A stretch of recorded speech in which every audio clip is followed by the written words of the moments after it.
नमस्कार दोस्तों, एक बार फिर मैं आपके मध्य उपस्थित हूँ एक नए उपाय, एक नए वीडियो के साथ। इस बार का जो ये उपाय है ये पुष्य नक्षत्र से संबंधित है। पुष्य नक्षत्र जो कि मार्च के महीने में पड़ने वाला है। ये पुष्य नक्षत्र होला अष्टक या होलिका अष्टक के मध्य होते हुए भी बहुत ही महत्वपूर्ण है। किसी भी नए कार्य को प्रारंभ नहीं करना है। इसके पहले जो वीडियो अपलोड किया गया था आप लोगों के लिए, जिसमें कि एकादशी की तिथि के बारे में जानकारी दी गई थी आप लोगों को, उसके उपाय बताए गए थे। यहाँ भी आपको एक ही बात कही गई थी कि आपको किसी प्रकार का कोई नया कार्य प्रारंभ नहीं करना है। आज भी इस पुष्य नक्षत्र में आपको कोई नया कार्य प्रारंभ नहीं करना है, लेकिन भगवान से संबंधित किसी भी प्रकार की पूजा पाठ आप कर सकते हैं और उसी से संबंधित एक उपाय आपको आज बताया जाएगा। सबसे पहले ये लिख लीजिए या देख लीजिए कि पुष्य नक्षत्र की तिथि कब से कब तक रहेगी। पुष्य नक्षत्र प्रारंभ होने वाला है मार्च के महीने में 3 मार्च शुक्रवार दोपहर 3:42 पे, और ये समाप्त होगा, यानी कि पुष्य नक्षत्र समाप्त होगा 4 मार्च दिन शनिवार शाम को 6:40 में। इसी के मध्य आपको शुक्रवार के दिन भी एक छोटा सा उपाय करना है, शनिवार के दिन भी उपाय करना है। शनिवार को क्या महत्वपूर्ण है वो आपको थोड़ी देर बाद बता दिया जाएगा। पहले हम चलते हैं शुक्रवार, यानी कि उस दिन जब पुष्य नक्षत्र की तिथि प्रारंभ हो रही है। सबसे बड़ी बात यह है कि पुष्य नक्षत्र के दिन हम माँ लक्ष्मी से संबंधित अगर कोई उपाय करते हैं तो हमको उसका कई गुना बढ़ करके फल प्राप्त होता है। इस बार जो पुष्य नक्षत्र पड़ रहा है वो शुक्रवार को ही पड़ रहा है, और शुक्रवार का जो दिन है वो माँ लक्ष्मी को समर्पित होता है। तो ऐसे तिथि में जो दिन माँ लक्ष्मी को समर्पित है, जो तिथि माँ लक्ष्मी को समर्पित है, और पुष्य नक्षत्र जो होता है वो सबसे शुभ या सबसे शक्तिशाली नक्षत्र भी माना जाता है। तो ऐसे समय पर माँ लक्ष्मी से संबंधित छोटा सा उपाय आपके जीवन में अनेकों प्रकार के सकारात्मक परिणाम ला सकता है। आप चाहें तो इस उपाय को करके देख सकते हैं। सबसे पहले आपको बता दें उपाय आपको करना कब है। उपाय जो है वो आपको सूर्यास्त के बाद कभी भी करना है, रात को 12 बजे से पहले।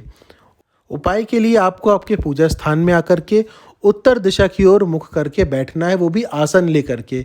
ध्यान रहे बिना आसन के बिल्कुल भी ना बैठें। जो नए सब्सक्राइबर हैं, जो अभी अभी जुड़े हैं, उन्हें सिर्फ इतना बता दें कि आसन के बिना कभी भी आप पूजा मत करिएगा।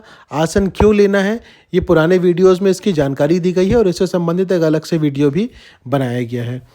तो पूजा जब भी आप करें आसन लेकर के ही बैठें।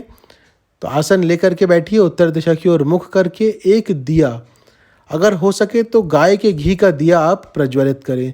ध्यान ये रखिएगा कि ये जो दिया है ये कम से कम मध्य रात्रि यानी रात को 12 बजे तक जलते रहना चाहिए।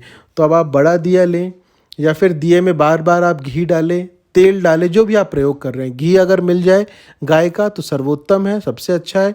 नहीं मिले तो जो तेल आपके पास उपलब्ध होगा उस तेल का आप प्रयोग कर सकते हैं। राई तेल या कड़वे तेल का प्रयोग नहीं करना है। ये उपाय में आपको एकादशी के समय भी आपको ये उपाय बताया गया था, जिसमें कि कड़वे तेल का प्रयोग नहीं करना है। कभी भी ध्यान रखिएगा कि माँ लक्ष्मी से संबंधित अगर आप कोई उपाय पूजा कर रहे हैं तो प्रयास करें कि जब तक कि कोई ऐसी मजबूरी ना हो तब तक कड़वे तेल या फिर राई तेल का प्रयोग ना करें या सरसों के तेल का प्रयोग ना करें। तो आज भी आपको ऐसा ही करना है। आपके घर में जो तेल होगा या घी होगा गाय का, उसका आपको एक दिया बनाना है और वो दिया रात को 12 बजे यानी कि मध्य रात्रि तक कम से कम जले। उससे आगे भी अगर जलता रहेगा, पूरी रात भी जलेगा तो कोई दिक्कत की बात नहीं है। लेकिन विशेष ये है कि दिए की जो बाती है वो लाल रंग की होगी। दिए की बाती लाल रंग की होगी, दिए का मुख उत्तर दिशा की ओर होगा, और जब आप दिया प्रज्वलित करेंगे तो माँ लक्ष्मी का ध्यान करें। जब दिया प्रज्वलित आप कर दें उसके बाद भगवान विष्णु का जो मंत्र आपके स्क्रीन पे अभी दिखाया जा रहा है, इस मंत्र का आपको केवल 11 बार जाप करना है। जब 11 बार जाप हो जाए तो उसके बाद माँ लक्ष्मी का जो मंत्र अभी आपके स्क्रीन में दिखाया जा रहा है, इस मंत्र का आपको 108 बार जाप करना है। मंत्र जाप जब हो जाए तो मंत्र जाप के बाद आपको वहीं बैठ करके अष्टलक्ष्मी स्तोत्र का एक बार पाठ करना है, क्योंकि शुक्रवार का दिन है। अष्टलक्ष्मी स्तोत्र का एक बार आपको वहाँ पे पाठ करना है। पूजा करते समय अगर संभव हो सके तो गुलाब धूप का प्रयोग अवश्य करें। जो लोग पहले इत्र वाला उपाय कर चुके हैं माँ लक्ष्मी को, तो उनके पास जो बचा हुआ इत्र रखा है उस इत्र से कुछ बूंदे या चाहे तो एक बूंद माँ लक्ष्मी की प्रतिमा या फोटो जो है उसे आप अवश्य लगा दें, और जो बचा हुआ इत्र है उसे दोबारा से अपने पूजा स्थान में या जिस भी स्थान में आप रखना चाहें, जहाँ पहले रखा हुआ था आप वहाँ पर भी उसे रख सकते हैं। इसके अलावा जिन लोगों ने इत्र का उपाय पहले नहीं किया, जो पहली बार उपाय कर रहे हैं या जिन्होंने इत्र का उपाय नहीं किया हो पहले कभी, कोई बात नहीं, आप इत्र मत लगाइए।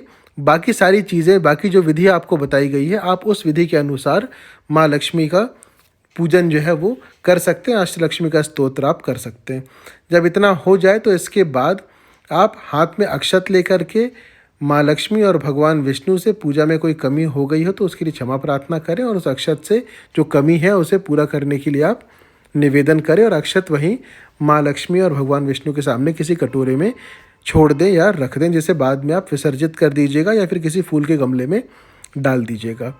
इसके अलावा अगर संभव हो सके तो माँ लक्ष्मी को खीर का भोग अवश्य लगाइएगा। शुक्रवार का दिन है, एक तो शुक्रवार का दिन और दूसरा पूर्णिमा, ये 2 दिन ऐसे होते हैं कि जिस दिन अगर आप माँ लक्ष्मी को खीर का भोग लगाते हैं और उस भोग का प्रसाद अपने परिवार के साथ मिल कर के खाते हैं तो आपको कई गुना बढ़ करके सुख और समृद्धि की प्राप्ति होना शुरू हो जाता है।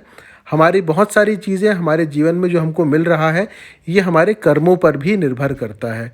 कुछ जातक ऐसे होते हैं जो कहते हैं कि हमने सिर्फ एक बार उपाय किया और हमें लाभ हो गया। आपने एक बार उपाय तो किया, लेकिन आपके जीवन में जो पहले से आप छोटे मोटे अच्छे कर्म करते आ रहे थे, जब वो कर्म इकट्ठे हुए और 100% जब आपके पूरे कर्म भर गए, तब जा कर के आपको उस कर्म के फल की प्राप्ति हुई। कुछ लोग कहते हैं कि हमने कुछ दिनों तक उपाय किया, उसके बाद हमें लाभ हुआ।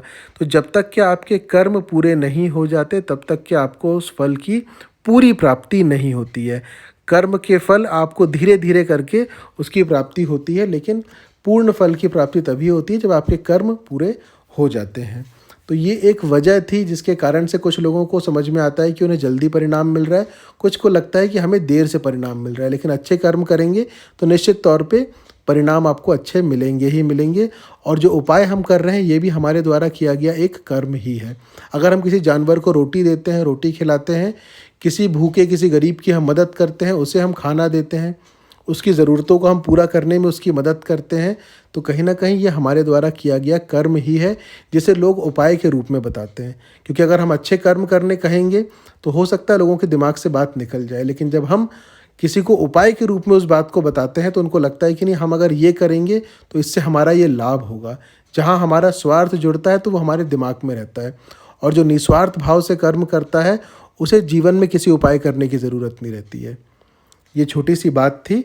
अब हम चलते हैं माँ लक्ष्मी को, अगर आपके पास संभव हो सकता है तो माँ लक्ष्मी को खीर का भोग लगाएं। नहीं है, किसी सफ़ेद मिठाई जो दूध से बनी हो वो लगा सकते हैं माँ लक्ष्मी को प्रसाद रूप में। अगर वो भी नहीं है तो शक्कर के 2 दाने ही माँ लक्ष्मी को आप प्रसाद रूप में अर्पित कर सकते हैं, और उस प्रसाद को केवल अपने परिवार के लोगों के साथ ही मिल करके खाइएगा। लेकिन प्रसाद कब खाइएगा? जब दिया बुझ जाए, यानी कि अगर रात भर दिया जल रहा है तो अगले दिन सुबह उठने के बाद फिर आप उस प्रसाद को अपने परिवार के सदस्यों के साथ बांट करके आप उसे खाइएगा या फिर ग्रहण करिएगा। प्रसाद अर्पित करने के बाद माँ लक्ष्मी और भगवान विष्णु से आप अपनी इच्छाएं प्रकट कर सकते हैं। उनके सामने आप अपनी इच्छाएं उनसे बोल सकते हैं। माँ लक्ष्मी से स्थायी रूप से आपके घर में निवास करने के लिए आप प्रार्थना कर सकते हैं। छोटा सा उपाय था जो आप शुक्रवार के दिन कर सकते हैं पुष्य नक्षत्र में। अब चलते हैं शनिवार के दिन। शनिवार भी पुष्य नक्षत्र का दिन है, लेकिन उपाय बताने से पहले मैं चाहूँगा कि चैनल को आप सब्सक्राइब ज़रूर कर लें। ऐसे जातक जो पहली बार इस चैनल पे आए हैं वो चैनल को सब्सक्राइब ज़रूर कर लें, तथा बेल आइकन जो घंटी का चिन्ह है उसे ज़रूर दबा लें, जिससे कि इस चैनल में अपलोड किए जाने वाले किसी भी उपाय या वीडियो की जानकारी सबसे पहले आप तक पहुंचेगी। सब्सक्राइब कर लिया है आपने तो धन्यवाद। अब हम चलते हैं शनिवार के उपाय की तरफ। शनिवार का जो दिन है वो शनिदेव से संबंधित है। साथ में त्रयोदशी यानी कि प्रदोष की तिथि भी शनिवार के दिन पड़ रही है, और शनिदेव के जो गुरु हैं वो शिव शंकर यानी कि भोलेनाथ है। तो भोलेनाथ से संबंधित है प्रदोष की तिथि, दिन पड़ रहा है शनिवार का। और सबसे बड़ी बात, प्रदोष के दिन अगर प्रदोष काल में, प्रदोष काल यानी कि सूर्यास्त से 1.5 घंटे पहले से लेकर के सूर्यास्त के 1.5 घंटे बाद तक का जो समय रहता है, यानी कि 1 घंटे 30 मिनट पहले और 1 घंटे 30 मिनट बाद, टोटल 3 घंटे का जो ये समय रहता है उसे हम कहते हैं प्रदोष काल। तो प्रदोष काल में प्रदोष के दिन अगर शिव तांडव स्तोत्र का पाठ किया जाए तो जिस भी ग्रह का वो दिन होता है, उस ग्रह से संबंधित किसी भी प्रकार का कष्ट अगर आपके जीवन में चल रहा है तो उस कष्ट में कमी आना शुरू हो जाती है और धीरे धीरे करके आप देखेंगे कि भोलेनाथ की कृपा से आपके जीवन से वो कष्ट हमेशा के लिए दूर हो जाएगा या अलग हो जाएगा। शनिवार का दिन पड़ रहा है। शनिवार के दिन आप चाहें तो प्रदोष काल में, यानी कि सूर्यास्त से 1.5 घंटे पहले और सूर्यास्त के 1.5 घंटे बाद तक का जो समय है, उस समय के बीच में कभी भी आप शिव तांडव स्तोत्र का एक बार पाठ निश्चित तौर पर करें। अगर दिया जलाना चाहें तो आप जला सकते हैं, दीपक भोलेनाथ के लिए प्रज्वलित करना चाहें तो कर सकते हैं, नहीं तो शिव तांडव स्तोत्र का एक बार आप पाठ करिए। जो आपकी समस्या है उस समस्या को, विशेष तौर पर ऐसे लोग जिनके जीवन में शनि ग्रह से संबंधित किसी भी प्रकार की समस्या चल रही हो, चाहे वो 7.5 हो, महादशा हो, अंतरदशा हो, प्रत्यंतर दशा हो, सूक्ष्म दशा हो या प्राण दशा हो, किसी भी प्रकार की दशा हो, कुंडली में शनि देव से संबंधित किसी भी प्रकार का योग बना हो, आप भोलेनाथ की शरण में जाइए, निश्चित तौर पे आपको इसका लाभ प्राप्त होगा। ये छोटा सा उपाय था जो आप शनिवार के दिन भी करके देख सकते हैं। वीडियो को अधिक से अधिक लोगों तक पहुंचाइएगा ज़रूर, ताकि हर कोई इससे लाभान्वित हो। आपके द्वारा शेयर किए गए इस वीडियो से अगर कोई और लाभान्वित होगा तो पुण्य आपको भी प्राप्त होगा। चैनल को सब्सक्राइब ज़रूर कर लीजिएगा, वीडियो को लाइक ज़रूर करें। आपके लाइक करने से भी ये वीडियो कई लोगों तक पहुंच सकता है। सब्सक्राइब कर लिया हो तो धन्यवाद, बेल आइकन ज़रूर दबा लीजिएगा। जल्द ही दूसरे उपाय के साथ फिर उपस्थित होंगे। धन्यवाद।